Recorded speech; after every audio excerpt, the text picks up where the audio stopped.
तो the third generation Toyota Prius comes with a smart key. इसमें आप गाड़ी के पास आएंगे, आप डोर हैंडल के पास जाएंगे तो ये ऑटोमेटिकली खुल जाएगी। आप इसको स्वाइप करेंगे तो ये लॉक हो जाएगी, which is a very cool feature. So let's move towards the engine. ये गाड़ी 1.8 लीटर होती है with horse power of almost 134 bhp।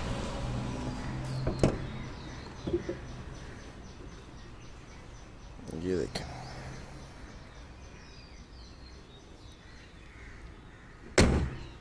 सो अब हम आपको कुछ टिप्स एंड ट्रिक्स बताएंगे जिससे आप गाड़ी की एवरेज मज़ीद बेटर कर सकते हैं। जिस तरह के आप यहाँ पे देख सकते हैं, यहाँ पे 3 स्टैंडर्ड मोड्स हैं, power mode, eco mode and EV mode. Normally अगर आपने शहर के अंदर गाड़ी चलानी है, लाहौर, इस्लामाबाद, कराची के ट्रैफिक के अंदर गाड़ी चलानी है, तो रिकमेंडेड इको मोड ही है कि आप इको मोड पे गाड़ी चलाएं। अब इन मोड से होता क्या है वो हम आपको यहाँ पे एक्सप्लेन करते हैं। अगर आप गाड़ी को इको मोड पे ड्राइव करेंगे तो आपका जो रेस का पैडल है वो इस तरह से सेट किया जाता है ऑटोमेटिकली, वो थोड़ा बहुत हार्ड हो जाएगा कि आप गाड़ी को ज़्यादा पुश दे ही ना सकें। जैसे अगर आपको गाड़ी में गाड़ी अगर आप चाहते हैं गाड़ी रिस्पॉन्सिव हो जाए, आप यहाँ से इको मोड ऑफ करेंगे तो ऑटोमेटिकली नॉर्मल मोड में कन्वर्ट हो जाएगा और आपको उसी वक्त फील होगा कि आपका जो रेस का पैडल है, थ्रॉटल जो है आपका, वो अब सॉफ्ट हो गया पहले से और आप ज़्यादा रिस्पॉन्सिव हो गई गाड़ी। और उसी तरह अगर आप गाड़ी को पावर मोड में शिफ्ट करते हैं तो आपकी गाड़ी मज़ीद, आपका जो रेस का पैडल है वो बहुत सॉफ्ट हो जाएगा और आपकी गाड़ी बहुत ही ज़्यादा रिस्पॉन्सिव हो जाएगी। इसके अलावा इसका एक और भी मोड है जो कि मतलब आप इसको कन्वर्ट कर सकते हैं, या फिर इसके अलावा एक और भी मोड है जिससे आप अपनी गाड़ी की मैक्सिमम एवरेज निकाल सकते हैं। That is known as the glide mode. अगर आप शहर में गाड़ी ड्राइव कर रहे हैं, अब शहर में ज़्यादातर गाड़ी जो है वो 50 से 60 की स्पीड पे चलती है। रिकमेंडेड भी वही है कि आप ज़्यादा फास्ट ना चलाएं गाड़ी को, due to the traffic of Lahore and Karachi वगैरह। तो अगर आपने गाड़ी की बहुत ज़्यादा अच्छी एवरेज निकालनी है तो आप क्या कर सकते हैं। फॉर एग्ज़ाम्पल, अगर आप गाड़ी को 60 की स्पीड पे ड्राइव कर रहे हैं, आपने क्या करना होगा, आपने एक बार गाड़ी के थ्रॉटल को छोड़ना होगा, छोड़ के अगर आप वापस थ्रॉटल देंगे उसी पेस से तो आपकी गाड़ी ऑटोमेटिकली बैटरी पे शिफ्ट हो जाएगी। ये अभी हम आपको करके भी दिखाएंगे जिससे आपको फील होगा कि आपकी गाड़ी बहुत ही बेटर एवरेज दे रही है। So now let's take it for spin और इसकी ड्राइव हम आपको बताते हैं कि कैसी है। एक जो इस गाड़ी की सबसे खूबसूरत बात है वो इसकी सस्पेंशन है। अब बहुत से लोगों को जापानीज़ कार्स के अंदर सस्पेंशन की टेंशन होती है कि इसकी रोड क्लियरेंस वगैरह बहुत कम है।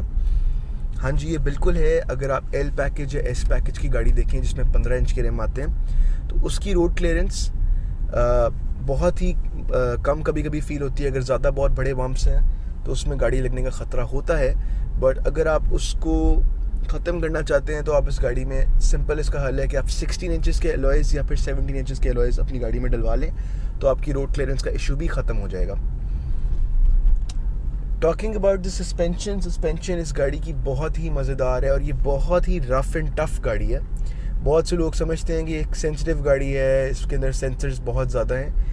हाँ जी, ये बिल्कुल सच बात है। इसके अंदर सेंसर्स बहुत ज़्यादा हैं। अगर आपकी गाड़ी ज़ोर से कभी बम्प के अंदर भी लगेगी तब भी आपकी गाड़ी बीप करेगी, जो कि इसके एक सेफ्टी फीचर्स होते हैं। अभी हम इसके एयरबैग्स की बात कर लेते हैं। इस गाड़ी के अंदर 6 एयरबैग आते हैं, 2 कर्टन के अंदर, 2 इधर और 2 पीछे कर्टन के अंदर। तो इस तरह से इस गाड़ी के अंदर 6 एयरबैग्स आते हैं और अप टू 8 एयरबैग्स भी आते हैं इसके अपर वेरिएंट्स के अंदर, जो कि बहुत ही अच्छी सेफ्टी फीचर है। बाकी इसके अंदर छोटे छोटे बहुत ही मज़ेदार किस्म के फीचर्स हैं। फॉर एग्ज़ाम्पल, अगर आप गाड़ी ड्राइव कर रहे हैं बच्चों के साथ तो ये ख़तरा अक्सर लोगों को रहता है कि अगर चलती गाड़ी का किसी ने पार्किंग का बटन दबा दिया तो क्या होगा।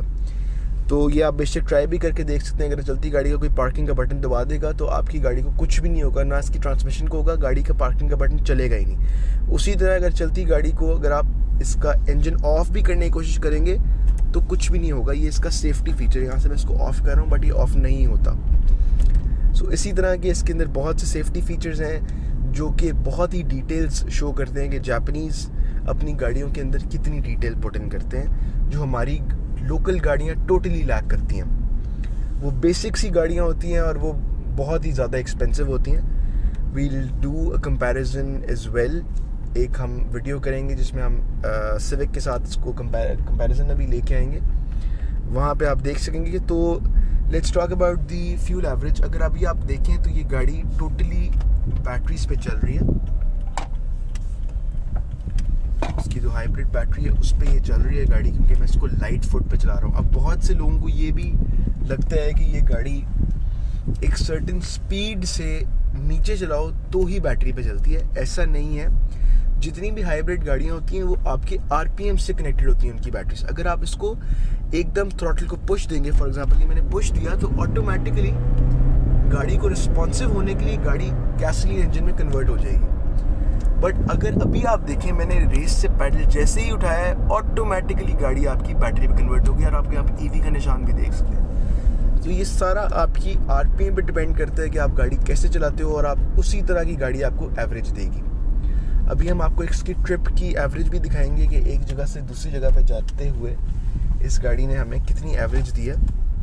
अभी हम इस गाड़ी को नॉर्मल इको मोड पे ड्राइव कर रहे हैं। दिस इज़ प्रिटी स्मूथ, कोई आवाज़ नहीं है गाड़ी के अंदर। सस्पेंशन बहुत ही अमेजिंग है। इसको अगर हम कैट है इसके ऊपर भी चलाएं, किसी किस्म की आवाज़ नहीं है। बहुत ही मज़ेदार सस्पेंशन है इस गाड़ी की। और जहाँ तक इसकी पिक की बात है तो दिस इज़ वेरी रिस्पॉन्सिव। जैसे ही अगर आप इसको इसके रेस पैडल पे थ्रॉटल आप देते हैं, गाड़ी उसी तरफ निकलती है। अगर आप इसको पावर मोड पे ट्राई करना चाहते हैं तो will show that is well.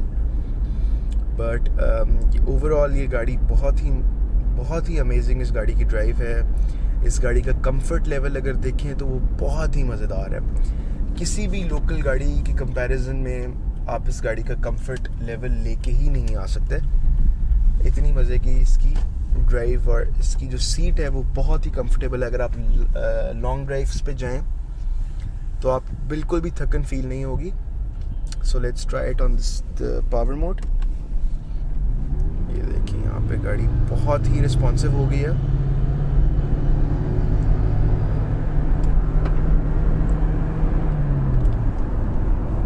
Shifted back to the eco mode. और सबसे अमेजिंग बात है कि जैसे ही इसके मोड्स आप शिफ्ट करते हैं, अगर आप पावर मोड पे जाते हैं, आप गाड़ी तेज़ चला रहे हैं तो आपकी ब्रेक भी उसी तरह इस गाड़ी के साथ एडजस्ट होगी कि आपकी ब्रेक भी उसी तरह ज़्यादा रिस्पॉन्सिव हो जाती है कि जिस तरह तेज़ गाड़ी जा रही है उसी तरह ब्रेकिंग भी तेज़ होनी चाहिए, और वो उसके साथ साथ ही कनेक्टेड है। तो ये और एक बात का आप लोग सारे ख्याल रखें, whenever you are driving Prius या जो भी आप हाइब्रिड गाड़ी चलाएं, आप एक बात का ख़ास ख्याल रखेंगे, जो इसकी ब्रेक्स हैं वो always there, always connected to the battery. जब आप गाड़ी की ब्रेक पुश करेंगे तो आपकी गाड़ी की बैटरी चार्ज होगी।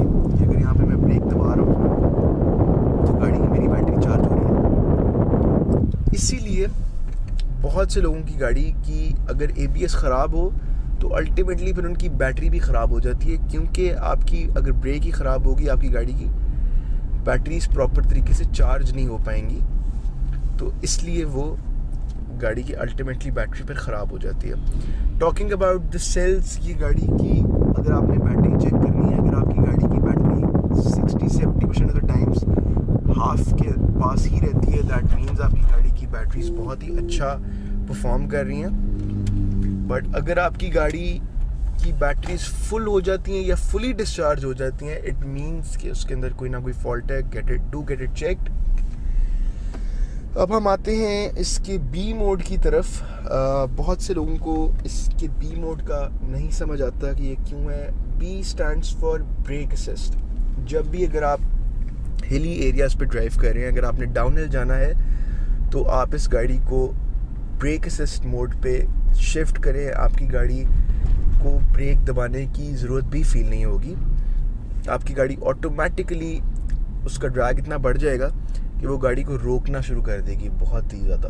तो जब भी आप हिली एरियाज़ पे जा रहे हैं, अगर आपने जब भी डाउनहिल जाना है, आप इस गाड़ी को ब्रेक असिस्ट पे डालें। उसका एक और फ़ायदा ये होगा कि गाड़ी ओवरचार्ज होने से रुक जाएगी।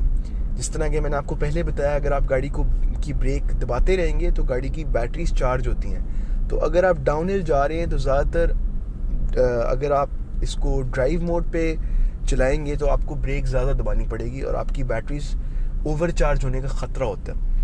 बी मोड में आपका ये फ़ायदा होगा कि आपकी गाड़ी की बैटरीज जो हैं वो ओवर चार्ज नहीं होंगी। अब हम इसकी एक और इम्पॉर्टेंट बात कर लेते हैं कि इसकी मेंटेनेंस का लोगों को बहुत टेंशन होती है कि एक बहुत ही हाई मेंटेनेंस कार है। ऐसा बिल्कुल नहीं है। अगर आप इसको थोड़ी बहुत कॉशन से चलाएं गाड़ी, अगर आप अपनी गाड़ी की टाइमली ऑयल चेंज करवाएंगे, इसके एयर फिल्टर वगैरह साफ़ करवाते रहेंगे, तो ये गाड़ियाँ बिल्कुल ट्रबल फ्री गाड़ियाँ आपको काम नहीं निकालेंगी बिल्कुल भी। अब हम इसके ऑयल पे बात कर लेते हैं। ये गाड़ी का जो ऑयल है वो बहुत ही मैटर करता है इसकी फ्यूल एवरेज के ऊपर।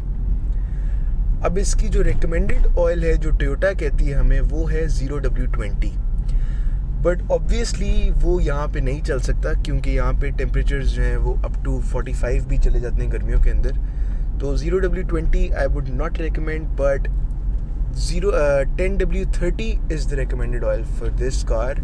अगर आपने इसको लाहौर या कराची या इस्लामाबाद जैसे शहरों में चलाना है तो 10W30 से ऊपर ना जाएं। बहुत से लोग इसको 10W40 इसके अंदर ऑयल डलवा देते हैं जो कि थिक ऑयल होता है, इसकी विस्कोसिटी ज़्यादा होती है। वो उससे क्या होता है कि इस गाड़ी की फ्यूल एवरेज पे फ़र्क पड़ता है और वो कम हो जाती है। तो ये आप देखें, मैं इस गाड़ी के लिए अंदर जो है वो मोबिल इस्तेमाल करता हूँ। 10W30 बहुत ही अच्छी एवरेज देती है गाड़ी, 20 से अबव ही देती है।